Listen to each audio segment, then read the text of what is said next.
नमस्कार दोस्तों। उम्मीद करता हूँ आप अच्छे होंगे और आपकी पढ़ाई ठीक हो रही होगी। हम अक्टूबर माह का करंट अफेयर पढ़ रहे थे और उसमें ये भाग 2 है। पहले भाग में हमने पहली से लेकर 4 तक के अध्याय क्लियर किए, जिसमें विभिन्न सारी गवर्नमेंट की योजनाएं थी, जिसमें विभिन्न सारे सरकार के कार्यक्रम अभियान थे। सरकार के द्वारा जो भी मेमोरेंडम ऑफ अंडरस्टैंडिंग एमओयू किए गए थे वो सब उसमें थे। इसमें हम बात करेंगे प्रमुख व्यक्तित्व के बारे में। उसके बाद में कुछ विविध तथ्यों के बाद सूजस का कुछ सार संग्रह इसमें देखेंगे। 3 पॉइंट्स कवर करेंगे। खेल खिलाड़ी की जो क्लास है वो अक्टूबर, नवंबर और दिसंबर तीनों की एक साथ ली जाएगी, दिसंबर लास्ट वीक में, और उसको अलग से पढ़ेंगे। ठीक है। तो इसमें 3 हेडिंग हम कवर करने वाले हैं, जिसमें प्रमुख व्यक्तित्व है इसमें, और साथ में कुछ अन्य विविध तथ्य और सूजस का सार संग्रह है। पहली और दूसरी दोनों क्लास की कंबाइंड पीपीटी जो है वो आपके कल शेयर कर ली जाएगी टेलीग्राम चैनल के ऊपर। मेरे चैनल डॉक्टर गणपत सिंह राजपुरी नाम से है जो उस पे, और वहाँ पे उस पीपीटी को आप देख के अच्छे से शॉर्ट नोट्स बना सकते हैं। पीपीटी को प्रिंट करने की आवश्यकता नहीं है, क्योंकि काफ़ी अधिक पेजेस हो जाएंगे। मैं पीडीएफ बना के डाल दूंगा कुछ दिन बाद में, आप पीडीएफ प्रिंट करवा सकते हैं। ठीक है। तो बात को शुरू करते हैं बिना कोई समय खराब किए हुए। प्रमुख व्यक्तित्व जो अक्टूबर माह में चर्चित रहे उन पे बात करेंगे। न्यायाधीश अरुण मोंगा। न्यायाधीश अरुण मोंगा के बारे में हमने पहले भी पढ़ा है, जो पहले राजस्थान हाई कोर्ट में थे, फिर वहाँ से उनका ट्रांसफ़र दिल्ली हाई कोर्ट हुआ, और उसके बाद में इन्होंने काफ़ी चेंजेस हुआ। राजस्थान से ये मूलतः पंजाब हरियाणा हाई कोर्ट से थे, फिर राजस्थान में आए, राजस्थान से दिल्ली गए, और फिर वापस दिल्ली से अभी राजस्थान ट्रांसफ़र हुआ इनका। तो इनके ट्रांसफ़र के बाद अभी दिल्ली हमारे हाई कोर्ट में 40 न्यायाधीश हो चुके हैं। ये बात है 29 अक्टूबर 2025 तक की, और हमारे 2 न्यायाधीश यहाँ से दिल्ली भी गए हैं। ठीक है। एक दिनेश मेहता गए हैं, एक justice Avinash Jhingan Delhi high court में गए हैं। तो अरुण मोंगा वर्तमान में आपके राजस्थान के हाई कोर्ट के न्यायाधीश हैं, जो दिल्ली से ट्रांसफ़र होकर वापस राजस्थान आए हैं। उसके बाद में कुछ व्यक्तित्व जैसे अभ्युदय रावत, जो Sawai Bhavani Singh memorial golf tournament के विजेता हैं, और ये दूसरे स्थान पे रहे, सॉरी, प्रोफेशनल में दूसरे स्थान पे ये रहे हैं। ठीक है। Bhavani Singh memorial golf tournament का ओवरऑल प्रोफेशनल गोल्ड खिताब इन्होंने है वो जीता है। एक डॉक्टर आयुष जैन है, जिन्होंने स्किन डिजीज पर रिसर्च किया, और इंटरनेशनल पब्लिकेशन करने वाले जयपुर के आयुष जैन को केसी कंधारी बुक प्राइज अवार्ड 2024 से नवाजा गया। तो ये आयुष जैन का संबंध किससे है? स्किन डिजीज के डॉक्टर है ये। और अभ्युदय रावत का संबंध किससे है? ये प्रोफेशनल गोल्फ प्लेयर है यहाँ पे। डॉक्टर के खंडेलवाल, ये भारत स्काउट एवं गाइड्स के मुख्य राष्ट्रीय आयुक्त हैं, और इन्होंने अभी इनको WOSM के एशिया पैसिफिक के स्ट्रेटेजिक ट्रांसफॉर्मेशन कमेटी के अध्यक्ष नियुक्त किए गए हैं। वर्तमान में अगर बात करें तो 33 देशों में तकरीबन 3.7 करोड़ स्काउट्स के स्वयंसेवक है वो भी कार्यरत हैं, और विश्व का ये सबसे बड़ा संगठन माना जाता है। डॉक्टर के खंडेलवाल का संबंध कैसे हो जाएगा स्काउट गाइड से? अब कुछ अन्य महत्वपूर्ण घटनाओं पे बात करते हैं। राज्य और केंद्र शासित प्रदेशों के पर्यटन मंत्रियों की बैठक हुई है अभी। कहाँ पे हुई है? उदयपुर के अंदर पर्यटन मंत्रियों की बैठक है, तो डेफिनेटली इनके आयोजक कौन है? केंद्रीय पर्यटन मंत्रालय इसका आयोजक है। इसका उद्देश्य क्या है? विकसित भारत की रोड मैप को तैयार करना, और पर्यटन सेक्टर इसमें कितना कंट्रीब्यूट कर सकता है उस पर बात करना। ये इसका मेन मकसद है यहाँ पे। तो यही बात है, विकसित भारत के रोड मैप के हिस्से में जो भी इनका पर्यटन का हो सकता है वो सारा काम करना। घोषणाएं क्या की गई इस बैठक के अंदर? इसमें कुल 50 ऐसी डेस्टिनेशन का डेवलपमेंट किया जाएगा जो विदेशी पर्यटकों को आकर्षित कर सकें। ठीक है। तो 50 गंतव्य स्थलों का विकास किया जाएगा, और साथ में प्रदर्शन आधारित प्रोत्साहन भी दिया जाएगा। 9300 करोड़ के विकास कार्यों का शिलान्यास और लोकार्पण, ये अलग पॉइंट है इसमें, है ना। ये पहला बिंदु ये था कि हुआ। दूसरा है 9300 करोड़ विकास कार्यों का शिलान्यास किया गया। 9300 करोड़ कार्यों के शिलान्यास किए गए। ये बात 13 अक्टूबर की है, और किसने की है? अमित शाह ने किए हैं, जो कि केंद्रीय गृह मंत्री है। और लोकार्पण क्या क्या किया गया उसमें अगर राजस्थान की बात करें तो लोकार्पण में खारा पानी एक्वाकल्चर प्रयोगशाला चूरू में शुरू की गई। लव कुश वाटिका का लोकार्पण उदयपुर में किया गया। लघु वन उपज प्रशिक्षण केंद्र और ये उदयपुर में किया गया। राजकीय जनजाति बालिका आश्रम छात्रावास बिलिया बड़गाम सागवाड़ा में किया गया। बायोगैस प्लांट स्थापना है वो उदयपुर और पाली में की गई। तो ये सारे लोकार्पण हुए हैं, मतलब जनता को समर्पित कर दिए गए, काम पूरे हो चुके हैं। प्रमुख शिलान्यास की बात करोगे तो शिलान्यास में अभी प्रोजेक्ट शुरू किए हैं, लोकार्पण उनका बाद में होगा। लोकार्पण मतलब जनता को समर्पित, काम शुरू। शिलान्यास का मतलब प्रोजेक्ट स्टार्ट होता है, काम शुरू होने में मतलब जनता को फायदा मिलने में थोड़ा समय लगता है। तो इसमें इन्होंने लोकार्पण किए हैं, जैसे फ्लोरिकेशन फ्लोरोसिस मिटिगेशन का लोकार्पण किया है, नर्मदा नहर का किया है, जल जीवन मिशन के तहत अपनी योजना का किया है ना, 150 यूनिट मुफ्त बिजली का किया है।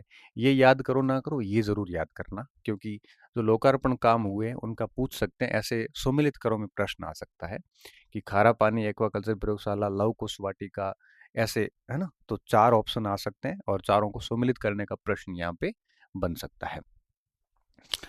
पहली कलेक्टर एसपी कॉन्फ्रेंस। कलेक्टर और एसपी जिले के 2 प्रमुख अधिकारी होते हैं।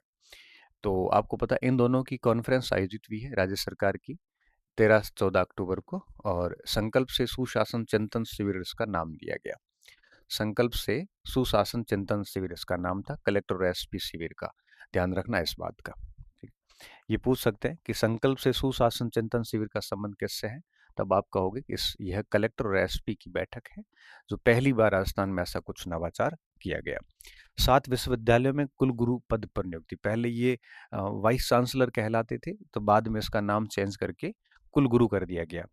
तो इसमें 7 नियुक्त हुए हैं, तो आप याद रखना इन सातों को, क्योंकि ये प्रश्न पूछने योग्य है। पिछली बार फर्स्ट ग्रेड में पूछा भी था इस समय। तो देखो, कृषि विश्वविद्यालय कोटा में डॉक्टर विमला डुंकवाल को नियुक्त किया गया। कृषि विश्वविद्यालय जोधपुर में वीरेंद्र सिंह जैतावत को नियुक्त किया गया है। और श्री कर्ण नरेंद्र कृषि विश्वविद्यालय जोबनेर में डॉक्टर प्रोफेसर पुष्पेंद्र सिंह चौहान को नियुक्त किया गया है। महाराणा प्रताप कृषि विश्वविद्यालय उदयपुर में डॉक्टर प्रताप सिंह को नियुक्त किया गया है। जयनारायण व्यास विश्वविद्यालय जोधपुर में डॉक्टर पी के शर्मा को नियुक्त किया गया है। सर्वपल्ली राधाकृष्ण आयुर्वेद विश्वविद्यालय जोधपुर में गोविंद सहाय शुक्ल को किया गया है। और राजस्थान टेक्निकोलॉजी यूनिवर्सिटी कोटा में डॉक्टर श्री निमित रंजन चौधरी को किया गया है। डॉक्टर मैं इसलिए बोल रहा हूँ, प्रोफेसर होते हैं वो ऑटोमेटिकली डॉक्टर होते ही है सारे, पीएचडी होती है इनके पास में। अब इनकी पदावधि क्या रहेगी? इनकी पदावधि रहेगी 3 वर्ष या 70 वर्ष की आयु तक। ठीक है, तो कार्यभार संभालने की तिथि से 3 वर्ष तक ये रहेंगे, या 70 वर्ष की आयु प्राप्त करने तक, जो भी पहले होगा। 3 वर्ष पहले हुए तो 3 वर्ष में रिटायर हो जाएंगे, और अगर 70 साल पहले हो गए तो 2 वर्ष में भी रिटायर हो सकते हैं। ठीक है, तो ये सातों कुलगुरु दिमाग में रखना, क्योंकि पिछली बार फर्स्ट ग्रेड में 4 कुलगुरु पूछे भी थे इन्होंने। तो जब आरपीएससी ऐसा प्रश्न पहले पूछ चुकी है तो संभावना इसकी भी हमें बनती है। पुलिस विभाग में 2 नए पदों का सृजन किया है यहाँ पे। ठीक है, पहले मुंबई जैसे बड़े महानगरों में स्पेशल पुलिस कमिश्नर ऑपरेशंस और डीजी ऑपरेशंस हुआ करते थे। अभी राजस्थान में भी स्पेशल पुलिस कमिश्नर, ठीक है, और डीजी ऑपरेशन, अभी ऑपरेशंस के लिए स्पेशली पुलिस कमिश्नर बिठाए हैं, डीजी और कमिश्नर बिठाए हैं। ये 2 नए पोस्ट है वो इन्होंने क्रिएट की है पुलिस विभाग में। 22 अक्टूबर 2022 को इन्होंने, ये मुंबई और दिल्ली जैसे महानगरों की तर्ज पर किया गया है। तो ध्यान रखना, ये एसआई परीक्षा में प्रश्न बनने लायक है, और साथ में आरएस वगैरह में बनने लायक, इंटरव्यू में पूछा जा सकता है कि हाल ही में पुलिस विभाग में कौन से नए पदों का सृजन है वो सरकार ने किया, तब आपको इसका आंसर करना पड़ता है। इसमें किसको नियुक्ति की है? तो जयपुर रेंज के आईजी राहुल प्रकाश, जो कि 2006 बैच के आईपीएस है, उनको स्पेशल कमिश्नर ऑपरेशन का पदभार दिया गया है। और आनंद श्रीवास्तव, जो कि आपके 1994 बैच के आईपीएस हैं, उनको ऑपरेशंस डीजी का पद दिया गया है। तो डीजी ऊपर होता है कमिश्नर से, तो ये सीनियर आईपीएस है, ये जूनियर आईपीएस है। तो राहुल प्रकाश को आपके कमिश्नर बना दिया गया है ऑपरेशंस का, और इनको बना दिया गया है डीजी। तो ध्यान रखना है इनका। और सचिन मित्तल को जयपुर पुलिस कमिश्नर के पद पे नियुक्ति की है। सचिन मित्तल 1996 बैच के हैं, वो बीजू जॉर्ज जोसेफ का स्थान लेंगे। ठीक है, और ओम प्रकाश वर्तमान में जोधपुर के पुलिस कमिश्नर हैं। ठीक है, कमिश्नरेट व्यवस्था अभी राजस्थान में 2 जिलों में ही है, जोधपुर में और जयपुर में। कमिश्नरेट व्यवस्था में वहाँ पे कमिश्नर बैठते हैं। ठीक है। राजसमंद पाली उदयपुर को मिली नई रेल लाइन की मंजूरी। रेलवे मंत्री अश्विनी वैष्णव ने ये दिया है उनको। 72 किलोमीटर एक नई rail line final location survey चल रहा है, दे दी है इनको। और ये मारवाड़ जंक्शन से लेकर देवगढ़, मदारिया, रावली, टोडगढ़ होते हुए चलेगी। तो राजसमंद, पाली, उदयपुर तीनों इसमें कवर हो जाएंगे। इस कार्य के लिए तकरीबन 12 करोड़ की राशि है, लेकिन आपको राजसमंद, उदयपुर, पाली का नाम याद रखना है।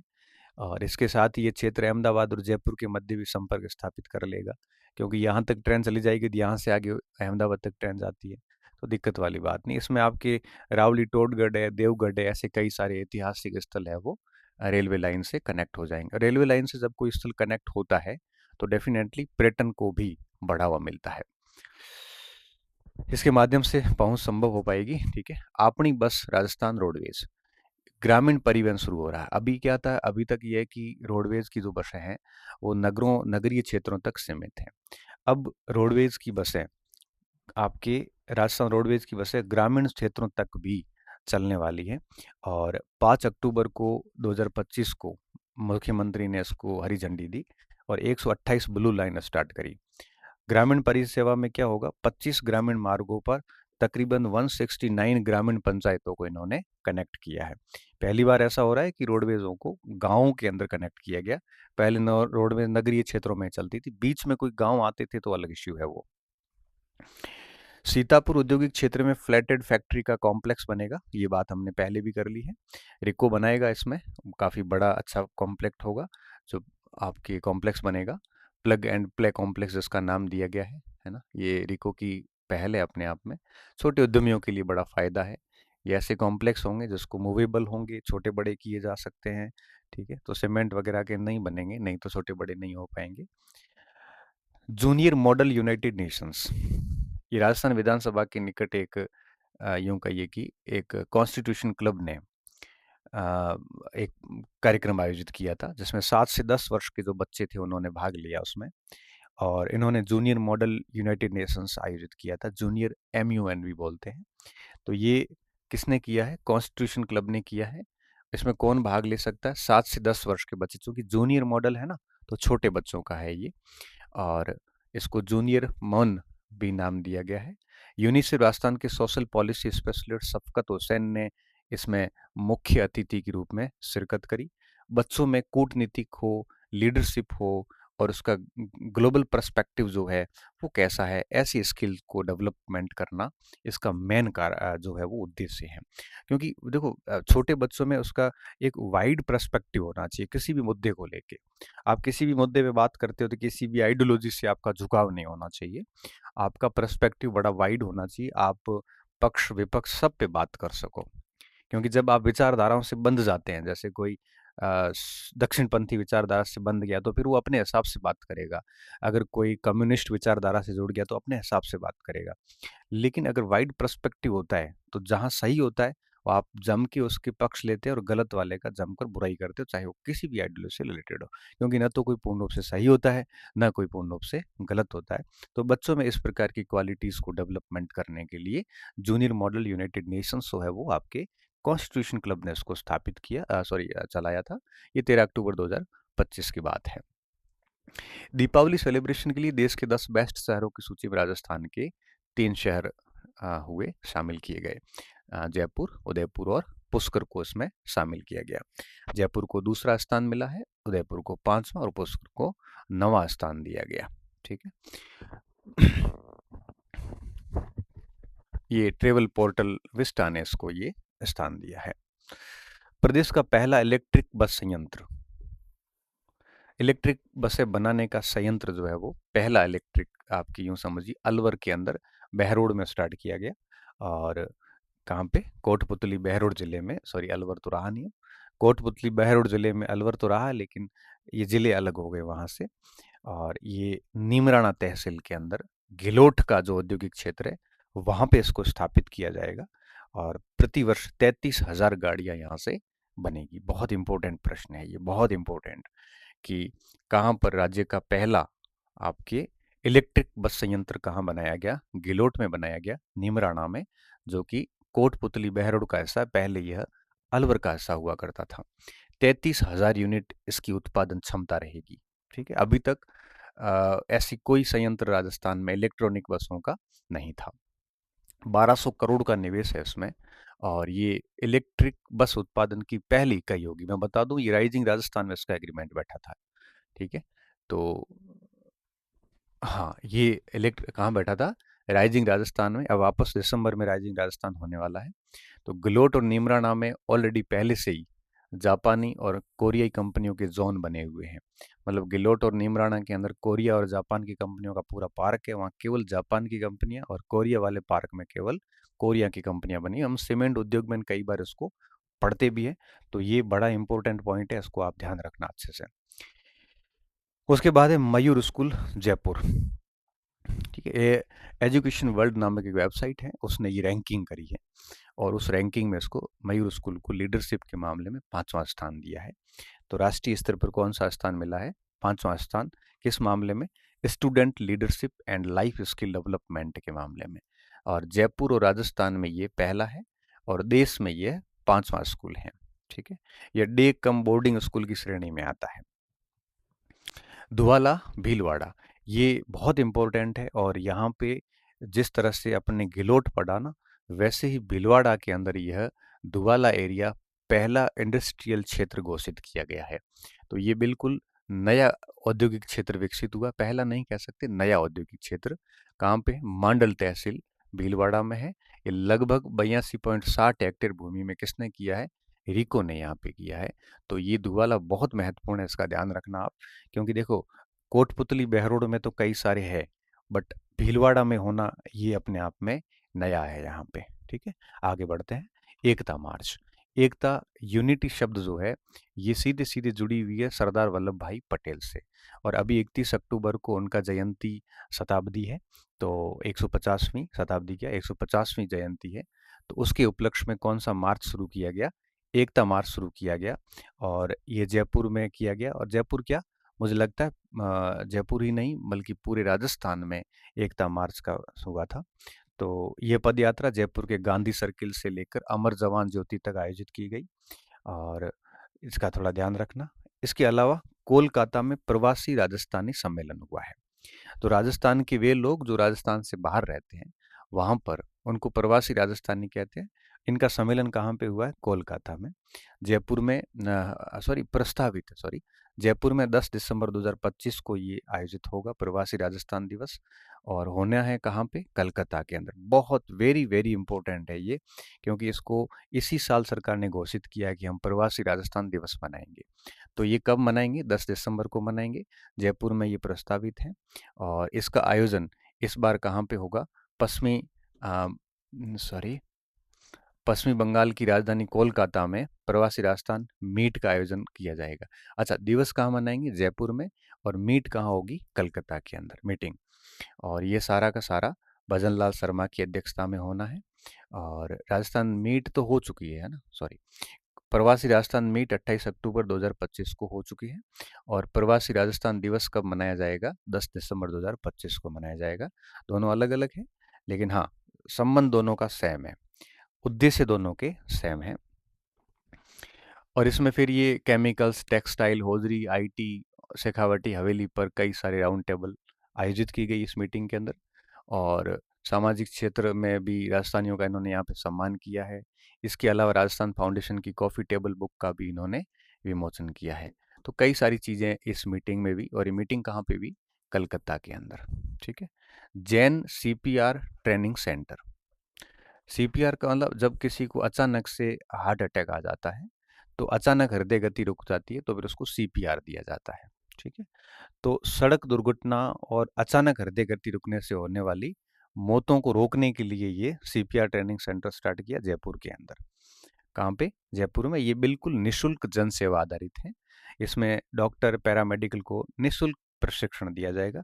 संस्थापक कौन है? डॉक्टर वीके जैन, इसलिए इसका नाम क्या दिया? Jain CPR training centre. आत्मनिर्भर नव भारत यात्रा, ये खादी और ग्रामोद्योग आयोग है, उन्होंने जैसलमेर के अंदर ये यात्रा शुरू करी है और सीधा सीधा मतलब है आत्मनिर्भर बनना और नव भारत का निर्माण करना। ठीक है, तो खादी पे बल देना। खादी महोत्सव 2025 के तहत जैसलमेर में यह आत्मनिर्भर नव भारत यात्रा और स्वच्छता ग्राही सम्मान दिवस का आयोजन किया गया। ठीक है, और गांव के निवासियों, युवाओं, छात्रों को स्वदेशी संकल्प से एकजुट करने का इसमें काम किया गया। ठीक है, अब है द पैलेस स्कूल। ये भी जयपुर के अंदर है और education world India school grand jury ranking में तो डिज़ाइन थिंकिंग के अंदर संपूर्ण देश में इसको पहला स्थान दिया गया और इसी स्कूल को आपके एड स्कूल श्रेणी में भी राजस्थान में तीसरा स्थान मिला है। ठीक है, KMC lounge, kangaroo mother care. ठीक है, ये उदयपुर की खेरवाड़ा में स्थापित किया गया। इसमें है क्या, देखो, इसके तहत आपके नवजात और मातृ स्वास्थ्य कार्यक्रम को मजबूती मिलेगी। जो भी नए जन्मे बच्चे हैं और जो माताएं हैं उनको है वो स्वास्थ्य, जो उनके संबंधित जो भी स्वास्थ्य कार्यक्रम है उनको मजबूती मिलेगी और उच्च जोखिम वाले गर्भावस्थाओं की पहचान कर उन्हें सही देखभाल करने का काम है वो नर्से कर्मियों के द्वारा किया जाएगा। ठीक है, ये कहाँ शुरू किया गया है? खेरवाड़ा के अंदर।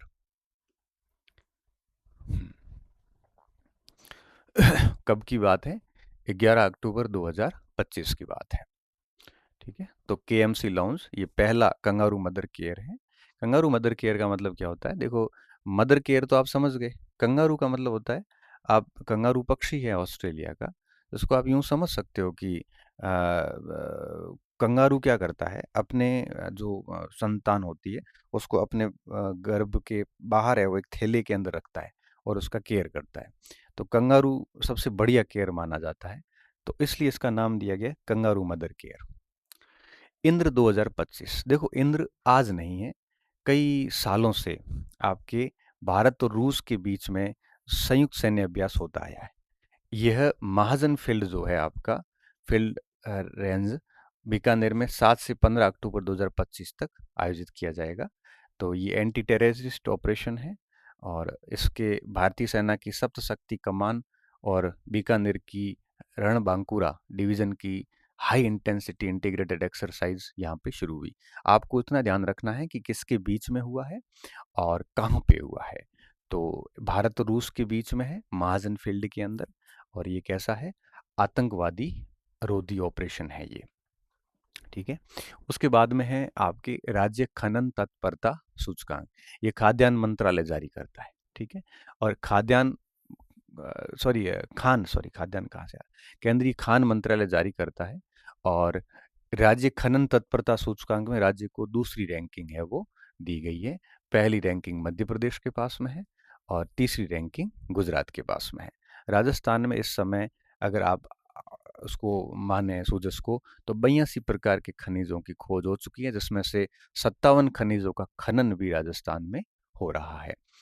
उसके बाद में है राष्ट्रीय पर्यटक कॉन्फ्रेंस। कैसी कॉन्फ्रेंस? पर्यटक कॉन्फ्रेंस, सीधी सी बात है कि पर्यटन मंत्रालय करेगा।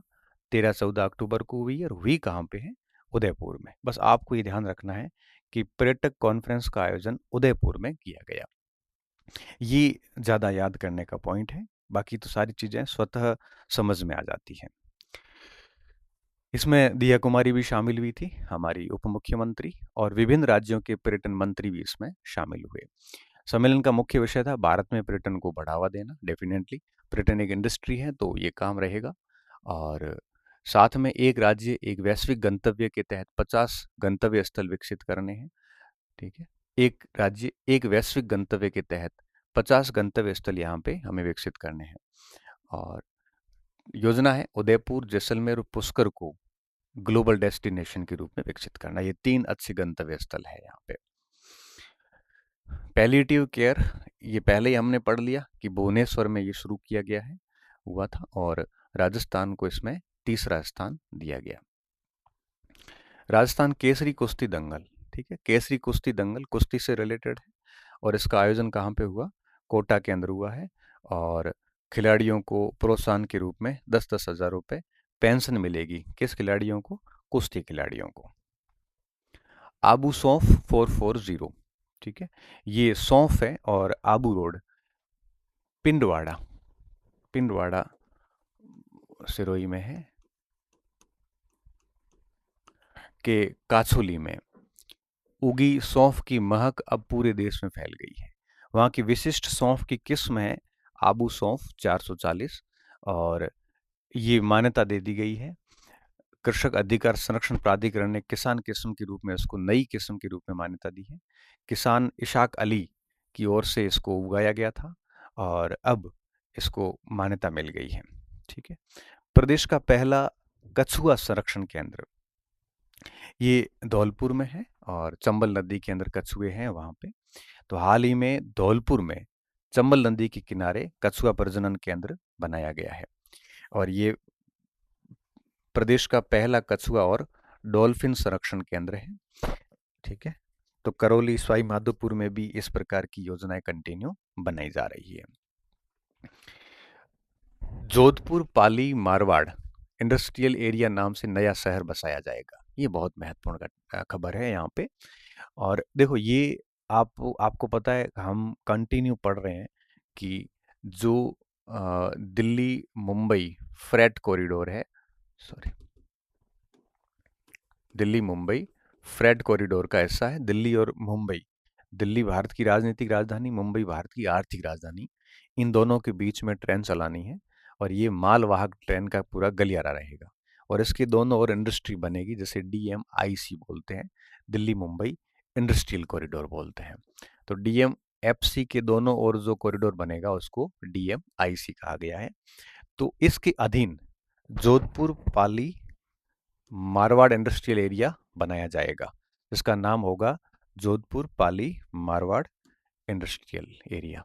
जोधपुर पाली मारवाड़ इंडस्ट्रियल एरिया, ये JPMIE बनाने की तैयारी की जा रही है। ये कहाँ बसाया जाएगा?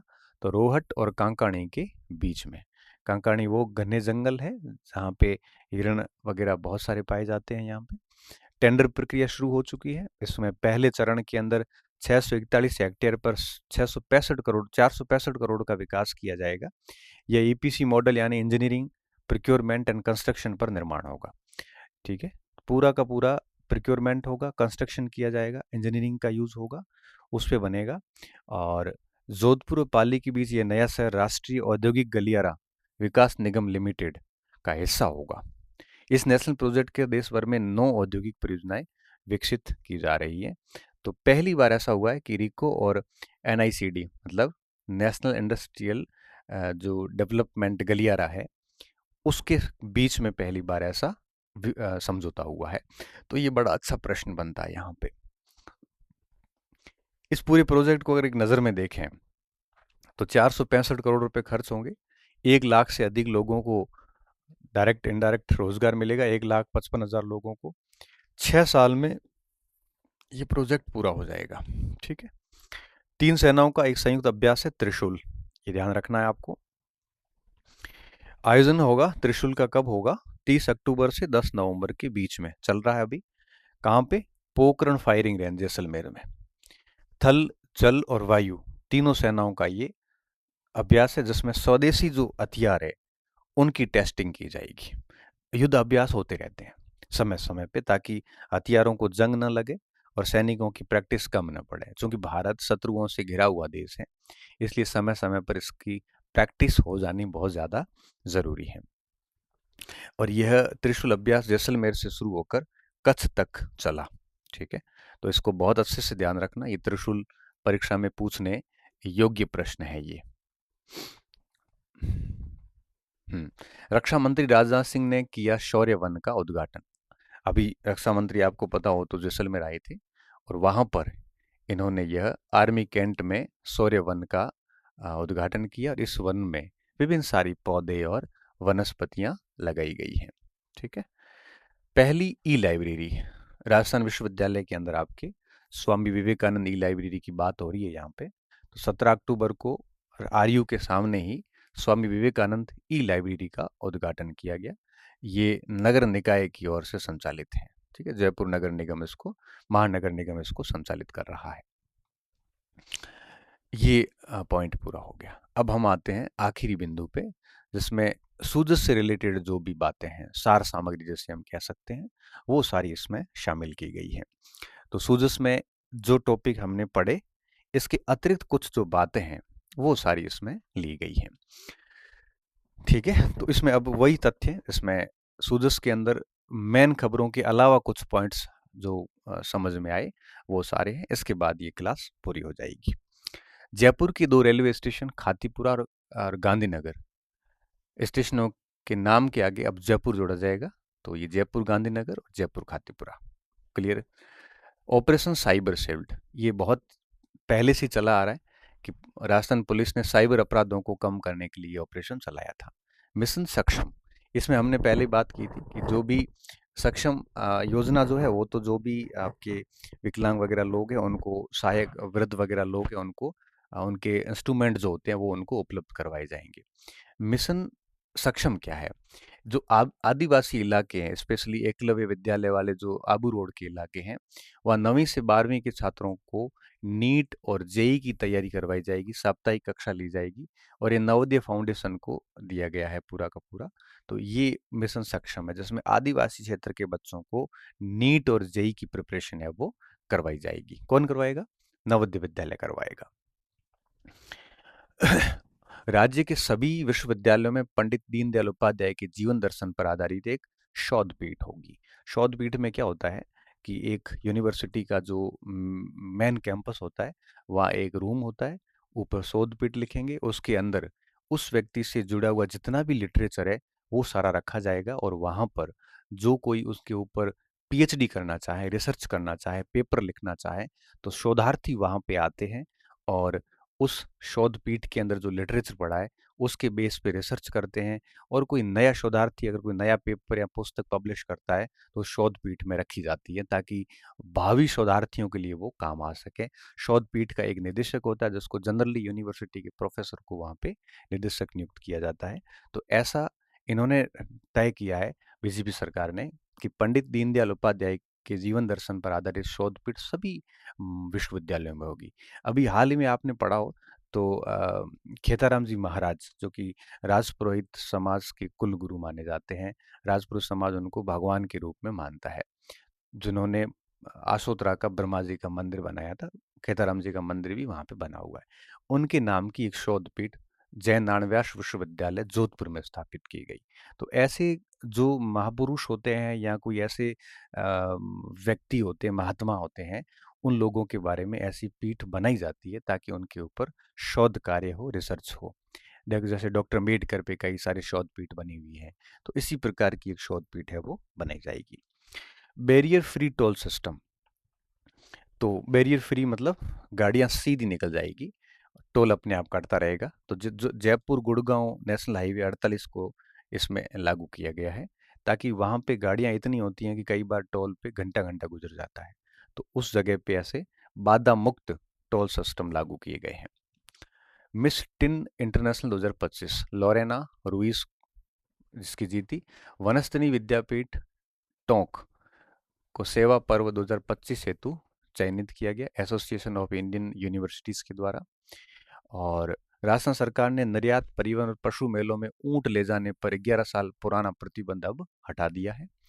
और पीएम एफएमई, राजस्थान के उद्यमियों को परिजन लागत का 25% या 10 लाख रुपए की सब्सिडी दी जाएगी, प्रधानमंत्री जो एफएमई योजना है उसके ऊपर। लेजर फ्लोरिकन पक्षी, राजस्थान में केवल एक नर की उपस्थिति दर्ज की गई। किस पक्षी की? लेजर फ्लोरिकन पक्षी की। राजस्थान इंटरनेशनल फोक फेस्टिवल, फोक यानी लोक, तो प्रतिष्ठित महोत्सव का आयोजन कहाँ पे किया गया? जयपुर में किया गया। और हवाई संपर्क का विस्तार हुआ है राजस्थान के अंदर। अभी सीकर, सवाई माधोपुर, भीलवाड़ा, सिरोही और गंगानगर को योजना में शामिल किया गया है हवाई संपर्क का विस्तार। अब ये राज्य जिले भी आपके एयर रूट से कनेक्ट हो गए हैं। खनन में नवाचार किया गया, प्री एम्बेडेड मॉडल लागू करने वाला देश का पहला राज्य बना है। कोटा के दशहरा मेला Asia book of world record और India book of world record में दर्ज किया गया। हरि सिंह भाटी नेपाल द्वारा अंतर्राष्ट्रीय आर्टिस्ट पुरस्कार से सम्मानित किए गए। अलवर, देश का पहला आई कैट सॉफ्टवेयर आधारित साइबर ठगी ब्लॉक प्रोजेक्ट शुरू किया गया अलवर में। एमएनआईटी जयपुर के अंदर इंडियन आर्मी के जवानों को ड्रोन प्रशिक्षण दिया गया। ठीक है। नेशनल जूडो टूर्नामेंट के पदक विजेता विष्णु शर्मा और यश यादव रहे, जो कि सिल्वर और ब्रॉन्ज मेडलिस्ट हैं। अब इंस्पायर अवार्ड जो है भारत सरकार का, उसमें ऑनलाइन नामांकन प्रक्रिया में सबसे अधिक स्टूडेंट के मामले में राजस्थान दूसरे स्थान पर रहा। फलोदी दुर्ग महोत्सव का आयोजन राजस्थान संगीत अकादमी द्वारा किया गया। ठीक है। ताल छापर अभ्यारण्य जो है, पहली बार प्रवासी हेरियर प्रजाति के पक्षी देखे गए। कहाँ पे? ताल के अंदर। ताल छापर कहाँ पे है? चूरू के अंदर। ठीक है। डेगाना नागौर, यहाँ पे लिथियम के भंडार मिले। लिथियम धातु है, एल जिसको लिखते हैं हम। कहाँ से मिले लिथियम के भंडार? डेगाना से। डॉक्टर चांद कौर जोशी, इनकी दो पुस्तकें हैं, एक बिलखता बादल और एक कागलेरी करामात, प्रकाशित हुई है। डीडवाना और सिरोही में दो नए केंद्रीय विद्यालयों को खोलने की अनुमति भारत सरकार ने दी है। अंता का उपचुनाव चल रहा है। आपको ऐसे इसको मुझे लगता है डेट याद रखने की जरूरत नहीं है। मारवाड़ फेस्टिवल 2025 का आयोजन 7 अक्टूबर को मेहरानगढ़ में हुआ। हिंदुस्तान जिंक और उदयपुर वन विभाग ने 5 करोड़ की लागत से बगदड़ा मगरमच्छ अभ्यारण्य को इको टूरिज्म घोषित किया। अजय रस्तोगी को आरसीए का लोकपाल नियुक्त किया गया है। ठीक है। अंतर्राष्ट्रीय शिक्षक दिवस पर उर्वशी चौहान को नेपाल की एक संस्था द्वारा अंतर्राष्ट्रीय शिक्षक रत्न सम्मान दिया गया। राजस्थान अब आंध्र प्रदेश को पीछे छोड़कर देश का सबसे बड़ा सीमेंट उत्पादक राज्य बनने की दिशा में चल पड़ा है। जैसलमेर में 2026 से 29 के बीच 6 नए सीमेंट संयंत्र स्थापित होंगे। और हाल में चित्तौड़गढ़ जो है सबसे बड़ा सीमेंट उत्पादक क्षेत्र है, और ये 6 होने के बाद में संभव है कि जैसलमेर जो है वो सबसे बड़ा जिला बन जाए। राजस्थान का सब जूनियर बैडमिंटन प्रतियोगिता, जयपुर के माधु शर्मा को एकल में गोल्ड और युगल में सिल्वर मेडल जीता है।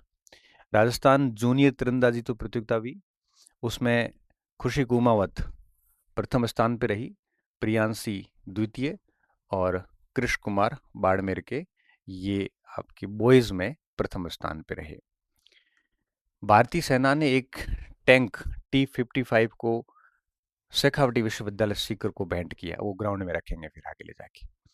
69th राज्य स्तरीय अंडर 17 गर्ल्स क्रिकेट प्रतियोगिता का खिताब बांसवाड़ा ने जीता। खिताब बीकानेर जीता, सॉरी, बांसवाड़ा में आयोजन हुआ होगा।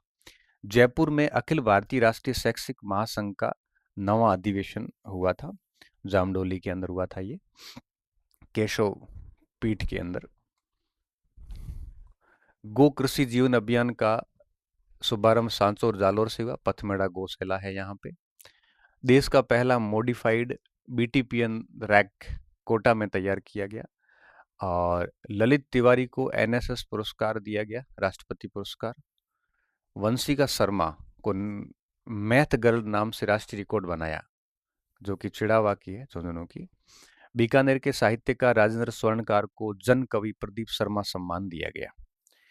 ठीक है, किसको दिया गया? राजेंद्र स्वर्णकार को। ये मैंने पिछले लेक्चर में भी पढ़ाया था आपको। विशाखापट्टनम स्टेडियम में राजस्थान की महिला क्रिकेटर मिताली राज के नाम पे एक स्टेडियम बनाया है। कहाँ पे? विशाखापट्टनम स्टेडियम में। मिताली राज बहुत ब्रिलियंट खिलाड़ी रही है, और अभी इस साल भारत ने ICC का वर्ल्ड कप भी जीता महिलाओं का, तो ये प्रश्न और भी आपके महत्वपूर्ण बन जाता है। काजरी ने 2 मेहंदी की नई किस्में विकसित की है, ये CZ RSPH 8 और 91। फतेहपुर चौराया उदयपुर पर AI वाला ट्रैफिक सिस्टम लॉन्च किया है, आर्टिफिशियल इंटेलिजेंस, जो हाई रेजोल्यूशन कैमरे और सेंसर से ट्रैफिक का रियल टाइम विश्लेषण करेगा। कबाड़ से 7 वंडर्स पार्क दिल्ली की तर्ज पर अजमेर में विकसित किया जाएगा। कबाड़ से क्या करेंगे? 7 आश्चर्य बनाएंगे, ऐसा पार्क बनाएंगे। पहले कोटा में भी ऐसा बनाया हुआ है। राजस्थान रत्न अवार्ड अरुण चतुर्वेदी को, हमने पहले पढ़ लिया। और जयपुर का रामबाग पैलेस जो है, ये टूरिस्ट चॉइस के बेस पे सर्वश्रेष्ठ होटल घोषित किया। और 22वीं सीनियर राष्ट्रीय रोल बॉल चैंपियनशिप राजस्थान की महिला टीम ने उत्तर प्रदेश को हराकर रजत पदक जीता। और राजस्थान 150 यूनिटी मार्च, ये पहले हो गया। संस्कृत अकादमी जयपुर ने पांडुलिपियों का डिजिटलीकरण करने का 15वीं से 19वीं शताब्दी तक की पांडुलिपियों का डिजिटलीकरण किया। ये बहुत बढ़िया बात है। संस्कृत का जो साहित्य है वो निरंतर क्षय होता जा रहा है। इसको डिजिटल करने की प्रोसेस चल रही है, और अगर किया जाता है तो ये 15वीं से 19वीं शताब्दी तक का कर लिया है। आगे और पीछे जाएंगे तो काफ़ी संभावनाएं हैं, साहित्य को बचाया जा सकता है। अक्टूबर 2025 के अनुसार सौर ऊर्जा उत्पादन में राजस्थान 34,555 मेगावाट क्षमता के साथ पहले स्थान पे आ गया है। ये बहुत बढ़िया प्रश्न पॉइंट बनता है यहाँ पे। ड्रग टेस्टिंग लेबोरेटरी जो कि जोधपुर के अंदर 6.5 करोड़ की लागत से बनाई जा रही है। कांकाणी में, जोधपुर में रिको द्वारा सोलर पैनल पार्क का निर्माण किया जा रहा है। और राज्य कर्मचारी बोर्ड प्रीति माथुर को नई सचिव बनाइए, ये प्रश्न बनने जैसा है नहीं। विश्व का पहला गो व गोपाल कॉरिडोर सूरी जिले में नंदगांव में बनाया जाएगा। नंदगांव में बहुत बड़ी एक गौशाला है। दत्त सरनानंद जी महाराज के नेतृत्व में बड़ा पहाड़ियों के बीच में आया हुआ वो गांव, आप जाओगे जैसे एकदम स्वर्गीय नजर आता है कि कितना स्वर्ग से सुख उसमें प्रतीत होते हैं। बड़ा प्राकृतिक बसा हुआ गांव, मैं गया था एक बार यहाँ पे। तो यहाँ पे है वो ओम प्रकाश माथुर ने इस कॉरिडोर की एक प्रकार से रखी है, सिला रखी है। फलोदी में कुर्जा महोत्सव, कुर्जा आपको पता है खींचन में आती है, ठीक है, दिसंबर में आयोजित किया जाएगा खींचन क्षेत्र में। हरियाणा राजस्थान के तहत 18.5 करोड़ पौधे लगाए जा चुके हैं। टारगेट क्या है, अगले 5 वर्षों में 50 करोड़ पौधे लगाए जाने हैं, और 18.5 करोड़ लगा चुके हैं। बेहतर हो कि इन पौधों को पानी वानी भी पिलाएं, ऐसा रूल्स भी होना चाहिए। 68वां संसदीय सम्मेलन हुआ है बारबोडोसा में। बारबोडोसा वेस्ट इंडीज कंट्री है, कैरेबियन कंट्रीज है वहाँ पे हुआ है, ठीक है। किसने भाग लिया? वासुदेव देवनानी ने यहाँ पे भाग लिया था। राजस्थान से प्रतिनिधित्व थोड़ा ये देख लो एक बार, इसके बारे में बताया हुआ है। तो बारबोडोसा मैंने कहा ना कैरेबियन कंट्री है। कैरेबियन कंट्री कहाँ है? दोनों अमेरिकाओं के बीच में जो क्षेत्र है वो सारा कैरेबियन देश कहलाते हैं, और बारबोडोसा यहीं पे है, ठीक है। तो यहाँ पे लिख लिया मैंने। अब इसमें किसने भाग लिया? वासुदेव देवनानी ने लिया। कब हुआ ये सम्मेलन? 5 से लेकर 12 अक्टूबर 2025 को हुआ, और इसमें लोकतंत्र और संसदीय मठों पर बात की गई, और राजस्थान की विधानसभा में क्या क्या नवाचार हुए उनकी जानकारी दी गई। लंदन स्थित संसदीय व्यवस्था मुख्यालय का दौरा भी किया गया इसमें। ये सारी बातें उसमें की गई। विधानसभा के कर्मचारियों ने वोट की भी सलाह दी इनको।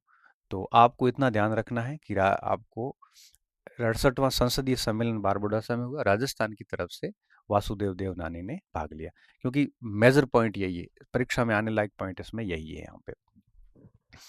उसके बाद में अन्य जानकारी, राष्ट्रीय संसदीय सम्मेलन सीपीसी आयोजन कहाँ पे हुआ है? लंदन के अंदर। इसमें 180 से अधिक जहाँ जहाँ संसदीय शासन प्रणालियाँ हैं उन्होंने भाग लिया, और अपनी जो अच्छाइयाँ हैं, लोकतंत्र, राजधानी, सुशासन, सतत विकास, ये सब सारी चीज़ें शेयर की गई। राजस्थान की भी इसमें भागीदारी रही है, और नवप्रवर्तन राजस्थान के विधानसभा में भी जो भी इनोवेशन हुए हैं, उद्यम हुआ है, जो भी तकनीकी चीज़ें हुई है उनको इसमें शेयर किया गया। ये है राजस्थान का 71वां वार्षिक सप्ताह संरक्षण जागरूकता अभियान, ठीक है। 71st wild life week begin at Nahargarh में शुरू किया गया है, और ये बायोलॉजिकल पार्क है। और जयपुर में अरावली पर्वतमाला की पहाड़ी पर स्थित नाहरगढ़ के किले का निर्माण स्वाई जय सिंह ने मराठा आक्रमणों से बचाव के लिए करवाया था, और इसको हम सुदर्शनगढ़ भी कहते हैं, ठीक है। और यहीं पर है आपके 71th जो वार्षिक सप्ताह है संरक्षण जागरूकता अभियान चलाया गया, ठीक है। और क्या लिखा है कि इसका नाहरगढ़ नाम नाहर सिंह भोमिया के नाम पर पड़ा। ऐसी मान्यता है कि नाहरगढ़ के निर्माण के समय झुंझार नाहर सिंह ने किले के निर्माण में विघ्न उपस्थित किया, तब तांत्रिक रत्नाकर पौंडरिक ने नाहर सिंह बाबा को अनंतर जाने के लिए राजी कर लिया। उसको आंबागढ़ के निकट चौबुर्जी गढ़ी में स्थापित कर दिया था। या 9 पासवानों के एक जैसे 9 महलों का निर्माण भी करवाया गया है। तो नाहरगढ़ के अंदर बायोलॉजिकल पार्क भी है, और यहीं पर इन्होंने आपके वाइल्ड लाइफ वीक है ना का आरंभ है वो किया गया। ध्यान रखना है इसका, काफ़ी इंपॉर्टेंट है। फोटो सीधे सीधे वहाँ से लिए गए हैं सूरत से। तो 2 अक्टूबर को नाहरगढ़ जैविक उद्यान में शुरू हुआ। 21वें वर्ष का शुभारंभ है इसके। और इसमें विभिन्न अस्पतालों से लगभग 330 छात्र भी शामिल हुए। आर्किटेक्चर डायरेक्टर, कठपुतली, शपथ ग्रहण, आनंद हरित अभियान, ये सारी चीज़ें यहाँ पे की गई। और साथ में लेपर्ड हाथी रिजर्व में पौधारोपण भी किया गया। ये सारे काम यहाँ पे किए गए। इसकी शुरुआत जो है वो 1952 में की गई थी। कब की गई थी? 1952 के अंदर। आपको तो सिर्फ इतना पूछते हैं कि वाइल्ड लाइफ जो है वो संरक्षण जागरूकता अभियान कहाँ पे शुरू किया गया, कब शुरू किया गया और कौन सा एडिशन था ये। ठीक है, 71th एडिशन था। 2 अक्टूबर से 8 अक्टूबर के बीच में होता है। नाहरगढ़ जयपुर में किया गया। राष्ट्रीय आपदा न्यूनो क्रिटिकल कोष से कॉल सेल की मंजूरी। ठीक है, ये है centre approve 4645 crore projects for 9 disaster affected state including Rajasthan. ठीक है, ये 9 डिजास्टर, कितनी आपदाएं? 9 आपदाएं for 9 disaster affected state including Rajasthan. क्या क्या किया है देखो। राजस्थान सहित 9 राज्यों के लिए 4645.60 करोड़ की केंद्र ने है वो आवंटन किया है। और 9 राज्यों के लिए है ये, जिसमें इस समिति की सिफारिश भी हुआ। इस समिति में वित्त मंत्री हैं, कृषि मंत्री है और नीति आयोग के उपाध्यक्ष भी शामिल हैं। और यह पैसा एनडीआरएफ से दिया जाएगा, नेशनल डिजास्टर मैनेजमेंट फंड से दिया जाएगा। ठीक है, कुछ पारिवारिक शहर है: भोपाल, जयपुर, रायपुर, इंदौर, बस्तर, गिरजागर, कानपुर, पटना, त्रिवेंद्रपुरम, विशाखापट्टनम और लखनऊ। इनकी लागत ये है। और अंश 90% और 10% राज्य का हिस्सा रहेगा इसमें। और इन उद्देश्य क्या है? शहरी बाढ़ जोखिमों को कम करना और प्रमुख शहरों की आपदा प्रबंधन क्षमता को बढ़ाना। कौन होगा इसमें? इसका तय होगा जनसंख्या पे, भौगोलिक, सामाजिक, आर्थिक और जलवायु कारकों के बेस पे होगा। पैसा कहाँ से आएगा? 90% केंद्र से आएगा, 10% राज्यों से आएगा। और इस पैसे से क्या किया जाएगा? इन शहरों को, जो ये शहर है, इन शहरों को, जिसमें देखो राजस्थान का एक शहर लिया गया जयपुर, इन शहरों का क्या किया जाएगा? इनके अंदर बाढ़ जैसे जोखिमों और जो आपदाएं आती है उनको कंट्रोल करने के, मिटिगेट करने के प्रयास किए जाएंगे। राजस्थान में ये राजस्थान को भारत अंतर्राष्ट्रीय व्यापार मेला 2025 14 से 27 नवंबर 2025 को होगा ये, दिल्ली के अंदर। और पार्टनर स्टेट है राजस्थान, नोडल है आपके राजसिको, राजस्थान लघु उद्योग निगम लिमिटेड। इसमें राजस्थान मंडप 1000 मीटर से फैला हुआ है। इसमें राजस्थान मंडप के अंदर राजस्थान के विभिन्न कारीगर और उद्यमियों द्वारा एक प्रदर्शन भी किया जाएगा। इसमें एक जिला एक उत्पाद, पूरी तालिका मैंने आपको पढ़ा रखी है, उसकी पूरी की पूरी इसमें दीवार लगाई गई है। और ये पूरा प्रदर्शन किया जाएगा ताकि राजस्थान के जो प्रोडक्ट हैं उनको अंतर्राष्ट्रीय स्तर पे पहचान मिल सके। इसमें क्या क्या स्टॉल लगेंगे? इसमें राजस्थान के व्यंजन है, खाने की, हस्तशिल्प, हथकरघा उत्पादों का प्रदर्शन करने वाले स्टॉल लगेंगे। इसमें और कौन कौन शामिल होगा? रिको है, बीआईपी है, खादी, राजीविका, रूडा, सारे लोग इसमें शामिल रहेंगे। ये पूरा राजस्थानी मंडप है इसमें। ठीक है, इसमें राजस्थान के जो भी है आपके ये कारीगर और उद्यमी है वो रहेंगे।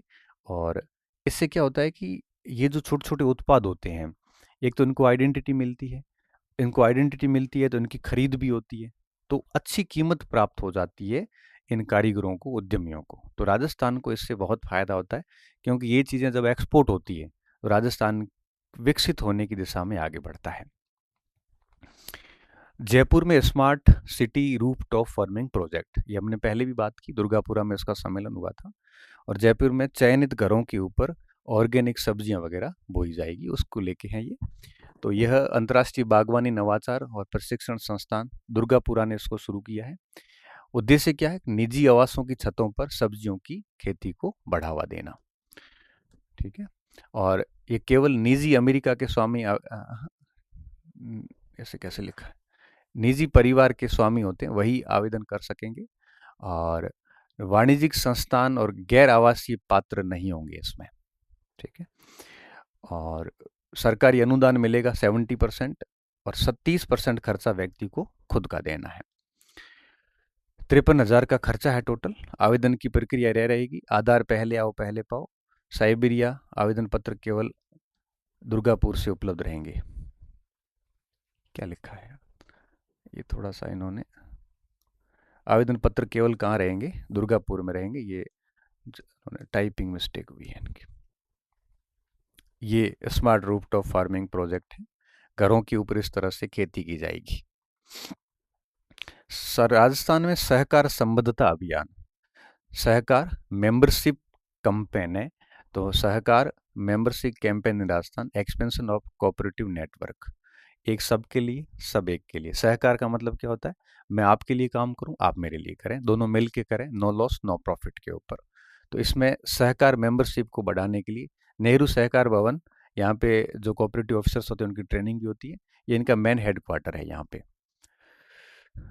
अब ये अभियान 2 से 15 अक्टूबर 2025 तक पूरे प्रदेश में चलाया गया और साझेदार के सदस्य संख्या में इनको 10% की ग्रोथ करनी है। और पूर्व तैयारी की भी इनको चली थी, पूरी की पूरी ऑपरेशन चले थे।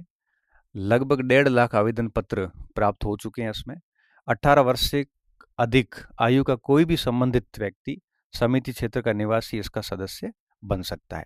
युवा और महिलाओं पर विशेष फोकस है। कोऑपरेटिव तो आपको पता ही है, कोऑपरेटिव के अंदर क्या होता है कि सब मिल के काम करते हैं, नो लॉस नो प्रॉफिट पे काम होता है, ठीक है। और कोऑपरेटिव में कोई भी व्यक्ति ऐसा नहीं होता, हर व्यक्ति सदस्य होता है उसका। मेंबरशिप फॉर्म भरो और उसके बाद में आपको लोन लेना हो, करना हो, सारा कुछ मेंबर के लिए होता है, बाहरी व्यक्ति के लिए कुछ नहीं होता।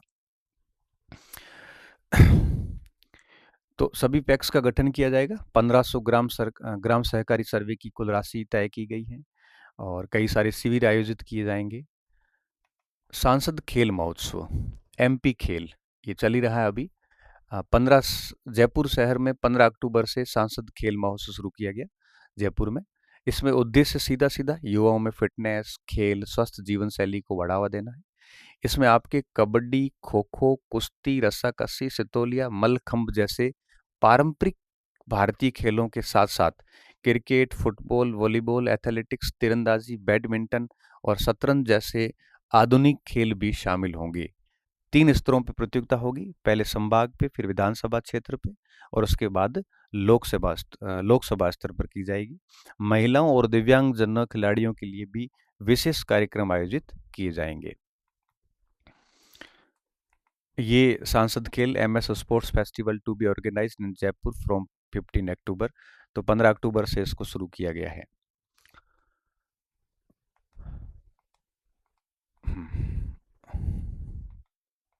राजस्थान के अलवर को स्वच्छ वायु संरक्षण में मिला पुरस्कार, ठीक है। तो ये सर्वेक्षण किसने किया है, केंद्रीय पर्यावरण और वन मंत्रालय ने। और राष्ट्रव्यापी स्वच्छ वायु संरक्षण में अलवर को तीसरा स्थान दिया गया है। इससे पहले 3 से 10 लाख की आबादी वाले 130 शहरों के संरक्षण में अलवर पहले 54वें स्थान पे था। नन्ही शातिर कियाना 2023 एशियन यूथ शतरंज में चैंपियन रह चुकी 10 साल की पदक विजेता है। ये उदयपुर की रहने वाली है। इतिहास रचते हुए वर्ल्ड कैडेट शतरंज चैंपियनशिप में भारत के लिए कांस्य पदक जीता इसने।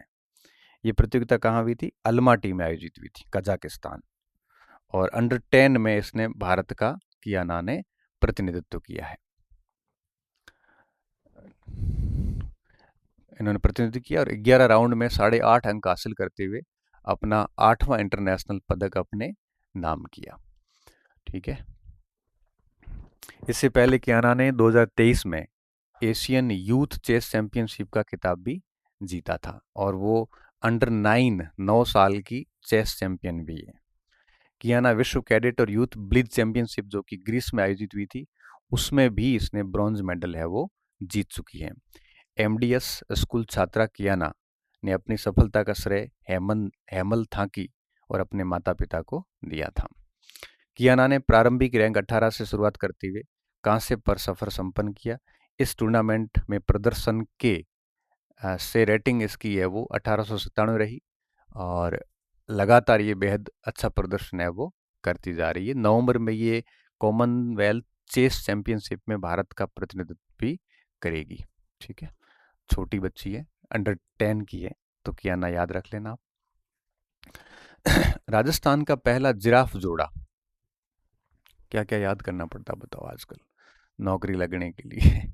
जिराफ का जोड़ा भी याद करना पड़ेगा आपको। एक समय था ऐसा, करंट अफेयर्स पहले परीक्षाओं में नहीं आता था, अब आजकल कुछ भी आने लग गया है। अब जब कुछ भी आने लग गया ना, तो सिक्स से कुछ भी पढ़ाएगा, कोई ऑप्शन नहीं है हमारे पास में। मैंने तो फिर भी छंटनी करी है, साल महीने भर की एक क्लास ही लेता हूँ, वो भी 2 पार्ट करके ले रहा हूँ। बाकी हालत बड़े ख़राब है इस समय की, करंट पता नहीं कहाँ कहाँ से पूछ लेते हैं। फिर इतना तो पढ़ना ही पड़ता है, आपको माइंड सेट करना पड़ेगा कि अब आपको पढ़ना पड़ेगा। नहीं तो क्या है कि पहले मेन मेन घटनाएं परीक्षा में पूछी जाती थी, आजकल मेन छोड़ दी गई है। अब छोटे छोटे पुरस्कार वगैरह सब पूछने शुरू कर दिए गए। तो अब आपको भी माइंड सेट रेडी रखना है कि अब मैं सब कुछ याद करके जाना है, पढ़ के अच्छे से जाना है, तो एटलीस्ट 50 40 50 60% सही हो जाए। अब आजकल कट ऑफ भी इसलिए कम होने लग गई क्योंकि आरपीएससी के पेपर के लेवल काफ़ी टफ हो गए। हालांकि राजस्थान जो अपना शिक्षा बोर्ड है, कर्मचारी चयन बोर्ड, उसके पेपर अभी भी सिंपल आ रहे, बट करंट उसका भी टफ आता है। तो कई बच्चे मुझे पूछते हैं, सर ये क्लास हमारे आरएमएसबी की वाली परीक्षाएं जो होती है उसके काम की है कि नहीं, जैसे थर्ड ग्रेड वगैरह सबके काम की है, क्योंकि इसमें सरल भी चीज़ें हैं, कठिन भी है, सारी चीज़ें छोटे मोटे सारे बिंदु कवर किए गए हैं। तो अब देखिए, लेक सिटी उदयपुर के अ, देश भर में पहली बार उदयपुर के सज्जनगढ़ में बायो पार्क में जिराफ को पर्यटक निहार सकेंगे। वहाँ पे जिराफ है, गेट नंबर 3 के पास में, और पूरा एक 3 बीघे का एक पूरा इलाका बनेगा इसका। वन विभाग ने 1.70 करोड़ लागत के लिए इसका टेंडर भी निकाल दिया है, और अब इसको आप वहाँ देख सकोगे। आपको सिर्फ इतना ध्यान रखना है कि जिराफ का जोड़ा उदयपुर के अंदर आप देख सकते हो, कहाँ पे, सज्जनगढ़ बायो पार्क में। देश में इससे पहले कई पार्कों में जिराफ मौजूद है, बेंगलुरु, मैसूर, कलकत्ता, विशाखापट्टनम, गुवाहाटी, हैदराबाद और चेन्नई में। राजस्थान में ये पहली बार होगा। एक है ऑपरेशन खुशी, ये बहुत इंपॉर्टेंट है, मैंने पहले भी बताया था कि जो खो गए बच्चे हैं, गुमशुदा बच्चे हैं, उनको ढूंढ के परिवारों तक पहुंचाना, इससे बड़ी खुशी का कोई मैटर नहीं होता। इसलिए इसका नाम क्या दिया गया, ऑपरेशन खुशी 10। ये 10वां चरण है इसका, जो 1 अक्टूबर से 31 अक्टूबर तक चला। इसमें गुमशुदा बच्चों को ढूंढना और उन्हें उनके परिवारों तक पहुंचाना था। ठीक है, और 1098 पर कोई भी व्यक्ति अपने गुमशुदा की सूचना दे सकता है, और कोई बच्चा संदिग्ध मिलता है तो भी उसकी सूचना दे सकता है, जिससे ऑपरेशन खुशी को और गति मिलती है। महत्व आप समझ ही गए हो, हमारा अपना है, और बच्चे मिलेंगे तो डेफिनेटली घर परिवार में भी खुशी होती है, और बच्चे का अपने ह्यूमन राइट्स होते हैं, उसको आराम से जी सकता है। 48वीं अखिल भारतीय रेलवे सुरक्षा बल कबड्डी प्रतियोगिता 3 दिवसीय है ये, और रेलवे के लोग ही भाग लेते हैं। 3 अक्टूबर से रेलवे स्टेडियम में आरंभ हुआ इसका। ठीक है।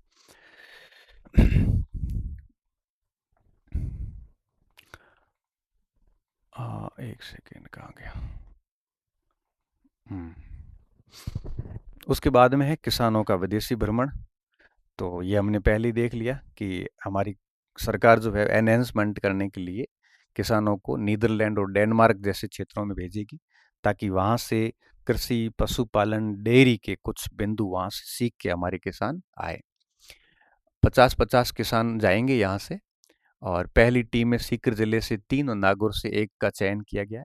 इसराइल के बाद अब प्रदेश के किसान कहाँ कहाँ जाएंगे, पहले केवल इसराइल जाते थे, अब नीदरलैंड और डेनमार्क भी जाएंगे। और बाकी इसमें कुछ है नहीं, 50 किसान, ये सारी बातें सहम हो गई है वापस। सीकर से 3 किसानों का चयन किया गया, जिसमें श्यामपुर के रणजीत सिंह, दुर्गालाल बाछड़ी कला के, और पवन कुमार। नागौर जिले का एक किसान भी जहाँ से जाएगा। तो ऐसे करके टोटल 3 किसान नीदरलैंड जाएंगे, और ये उन्नत बागवानी वगैरह सारी सीख के आएंगे। तो ये था आपके अक्टूबर का करंट अफेयर्स, इसमें सारी बातें ले ली हैं। अब स्पोर्ट्स नहीं लिया, जो कि हम अक्टूबर, नवंबर और दिसंबर तीनों का स्पोर्ट एक साथ लेंगे। और करंट अफेयर्स की जो इंडियन करंट अफेयर्स की क्लासेज है, उसको मैंने थोड़ा सा पोस्टपोन्ड किया है, क्योंकि आरपीएससी आजकल लेटेस्ट ज़्यादा पूछती है। चूंकि सेकंड ग्रेड की परीक्षा जुलाई में है, उसमें आता नहीं है Indian national current. First grade की जून में है, तो जून के लिए हम करंट अफेयर दिसंबर या जनवरी से स्टार्ट करेंगे, इंडियन और नेशनल करंट अफेयर्स और इंटरनेशनल करंट अफेयर्स। बाकी देखो, अध्यापक में राजस्थान का ही आता है। हाँ, आरएस में आता है, तो आरएस में एग्जाम 7 अप्रैल को है, तो दिसंबर, जनवरी, फरवरी और मार्च, मार्च का आएगा नहीं, दिसंबर, जनवरी, फरवरी 3 महीने का इंपॉर्टेंट रहेगा। तो नेशनल और इंटरनेशनल करंट अफेयर्स मैं दिसंबर के अंदर शुरू करूंगा, और जो कि आरएएस के लिए, एसआई के लिए और फर्स्ट ग्रेड के लिए हेल्पफुल है। और ये जो क्लासेज है राजस्थान की, ये अध्यापक भर्ती परीक्षा के लिए, और राजस्थान की बाकी सारी एग्जाम्स जहाँ से राजस्थान करंट अफेयर्स पूछा जाता है, प्लस सेकंड ग्रेड के लिए, अभी प्रोफेसर की परीक्षा उसके लिए, इन सब के लिए बड़ी महत्वपूर्ण सिद्ध होगी। आप इसको बड़ी मुद्दत से शिद्दत से सुनना और अच्छे से लिखना इसको। इसकी बुकलेट भी हम जारी करेंगे, दिसंबर में होगी, तब तक आप वेट ना करें, उसको आप अच्छे से पढ़ लें, ताकि बुकलेट से बाद में क्या होता है कि बुकलेट में हम कुछ चीज़ें और एक्स्ट्रा ऐड भी कर लेते हैं, तो थोड़ा सा बुकलेट बाद में आसानी से पढ़ी जाएगी अगर आप इसको अभी से पढ़ोगे। नहीं तो क्या कि एक साथ आप छोड़ोगे ना, तो एक साथ फिर भार बढ़ जाता है। ठीक है, उम्मीद कर रहा हूँ ये क्लास आपके लिए बेनिफिट रहेगी, आपको अच्छा लगा होगा। और कुछ ऐसा ही है, अब इसमें ज़्यादा क्या ही समझाएं हम, कोशिश यही रहती है कि ज़्यादा फालतू बातें हम ना करें, टू द पॉइंट चले, कंटेंट पे बात करें, कम से कम समय में अधिक से अधिक मैटर दें, यही मेरा प्रयास रहता है। और इसी प्रयासों को हम कंटिन्यू रखेंगे। आपने जो प्रेम दिया है, आपने जो स्नेह दिया है अपनी क्लासेस को, उसके लिए मैं शुक्रगुजार हूँ। इस सीरीज़ को हम कंटिन्यू रखेंगे। बहुत बहुत धन्यवाद। और हाँ, इस पीडीएफ को मैं अपने Telegram channel doctor Ganpat Singh Rajput जो नाम से है उस पर शेयर कर लूँगा, वहाँ से आप इसको देख सकते हैं। बहुत बहुत धन्यवाद। हंसते रहिए, मस्त रहिए और पढ़ते रहिए।